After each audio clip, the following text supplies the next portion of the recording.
Hello everybody, it's me, Nikki, and today I'm here with what was technically my final book haul of 2021. I ordered these books right after Christmas, but they showed up in January, so it's also the first book haul of the year. I'm probably the only one until November. So yes, I'm very excited to have my hands on these books, so let's get started. Squeaky Chair is back. The first, three books are The Traitor Baru Cormorant, The Monster Baru Cormorant, I don't know, and The Tyrant. And look how chunky this one is compared to the other two. Like, great. I have been wanting these for quite some time. I am very excited. This is a sci-fi series about Baru Cormorant. She is on a planet, or she's on a beach anyway, but I think it's on a different planet. They're in space. And, they come and conquer Baru's island and the Empire of Masks. And they come and conquer her island. And they're basically colonizers. And Baru decides to join the masquerade, as it's called, and destroy it from the inside. And then, as you can see, it gets progressively worse, and she's a monster and then a tyrant. So yeah, I'm excited for these. And Rita read the first one, I think. I don't know if she read the rest of the series. I think it gets pretty dark in places. These are adult sci-fi fantasy type of things, so, and the first one at least is LGBTQIA+. I'm not sure about the rest of them. Oh gosh. Next is book 4 in the Witchland series, Witch Shadow. And it just, I haven't read the 2 and 3 yet, but it's just a continuation of that, and I believe there's a 5th one coming out.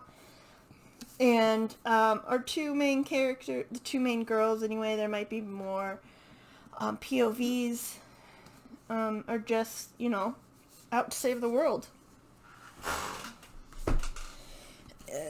Next is Dark of the West by Joanna Hathaway. This is a YA book. Tortine. I believe this is the first in a series. And it's about a princess who was raised in privilege but shielded from politics. And oh, there's a fighter pilot. So it's a different kind of fantasy that I was thinking. And it looks like our main character is Athan, and he has to go undercover and talk to the princess and see what was happening.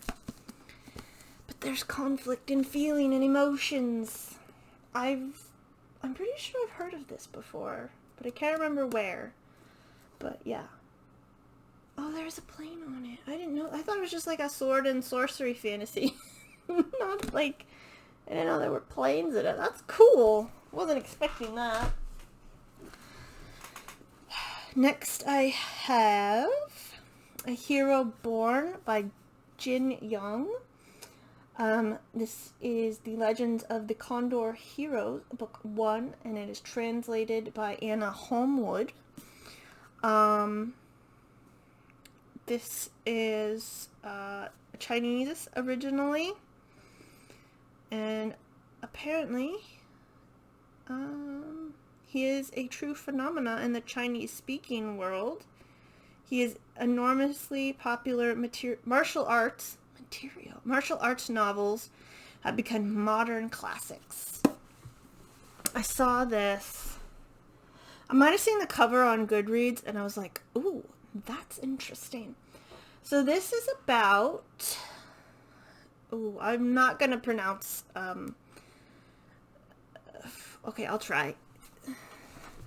Maybe I won't. Guojing. And his mother flee to the plains of Genghis Khan and his people for refuge. And he has to face his mortal enemy in battle in the Garden of the Drunken Immortals. Guojing hones his kung fu skills. Humble, loyal, but and perhaps not always wise. That's a great character already. He faces a destiny both great and terrible. I'm super excited for this.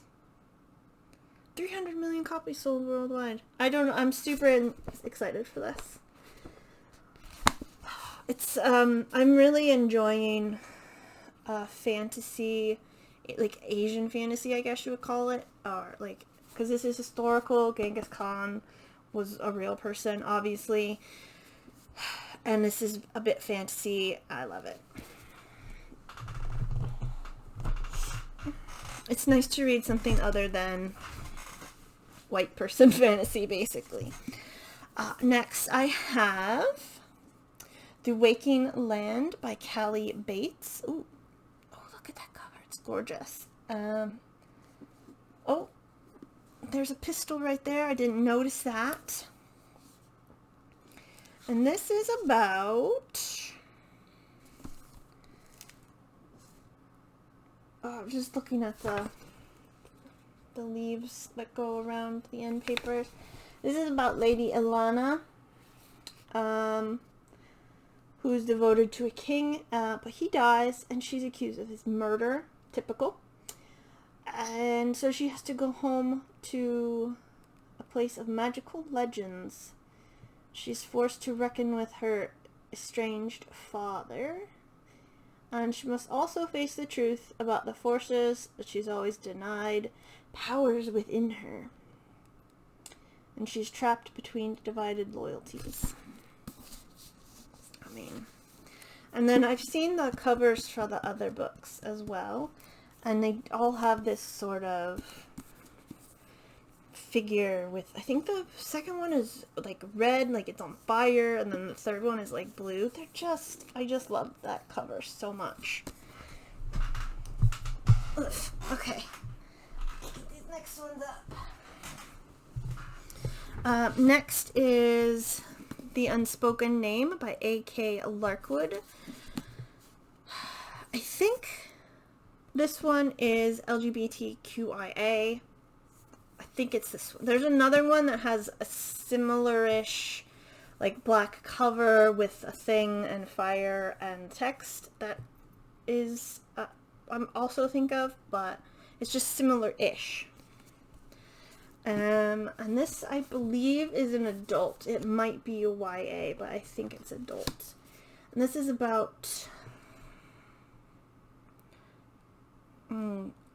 Scorsway? Not sure how to pronounce that. Who was raised in a death cult. And on her 14th birthday... Also, maybe it is YA because she's 14. Doesn't mean... Whatever. She's destined to climb a mountain and sacrifice herself. But a sorcerer offers her a new fate.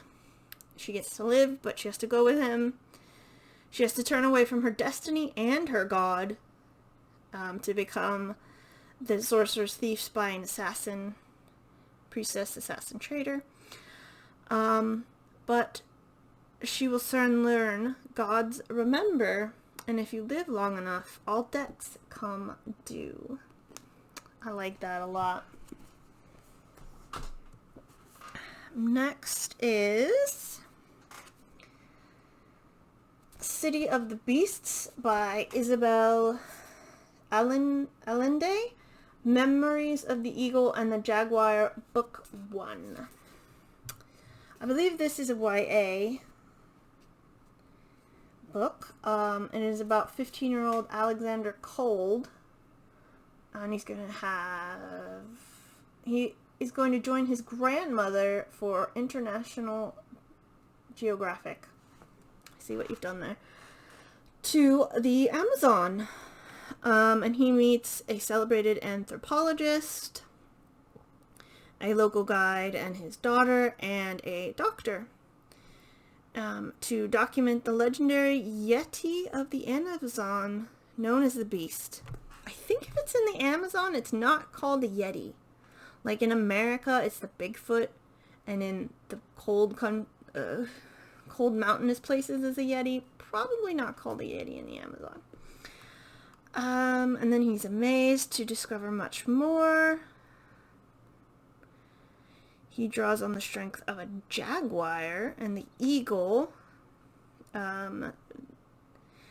are led by the invisible people of the mist. It's magical realism, mythology, and international adventure. I like it. And it's not really coming across, but it is a more vibrant green than it is on camera. That looks like a washed out green, but it's a very pretty green. Next I have My Dragon's Legacy by Deborah A. Wolfe, and I'm going to be honest with you, I don't know anything about this book. I picked it up because there's a dragon in the title and there's a dragon on the cover.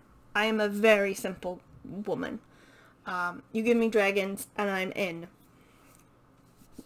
I said it, Deborah A. Wolfe, but this is about Sulima, who's a daughter of the unforgiving desert. But her and her people are fading from the world, and the great cats are fading away as well. Sulima learns the Dragon King is dying, and as he fades, so does the magic that sings the Earth Dragon to sleep. And soon she finds there are some who would have the dragon wake so they might laugh as the world burns. Yeah, super excited. It is an epic fantasy. It says so back here. I am excited for that. Of course, dragons are the bad guys. Again. That's why I actually really enjoy the memoirs of Lady Trent, because the dragons aren't good or bad. They're just another type of animal. Can't dragons be good? Next is The Smoke Thieves by Sally Green. There's a sticker I have to remove. I've seen this around, but I don't know if anybody ever talked about it. And this is a YA book.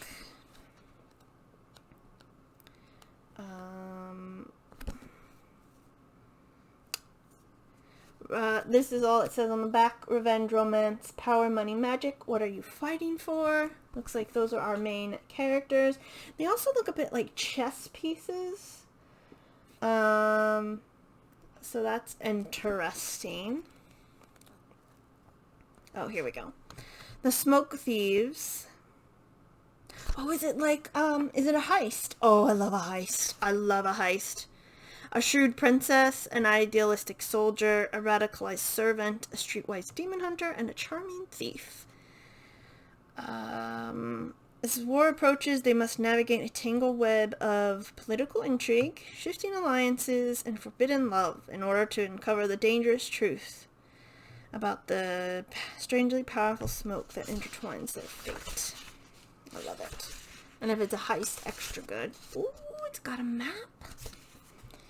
I love a map. I've said that before. I made a map for my own book. Having a map or making a map is just really helps in a fantasy setting. Oh, that stack's getting a bit heavy. Luckily, we're almost done. 4 more books. Of course, as always in these book hauls, I seem to have another Chorus of Dragons books, and this is The House of Always, book 4.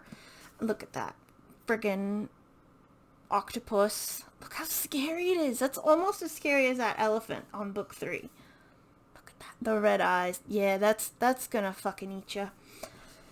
And it says, what if you were prisoned for all eternity?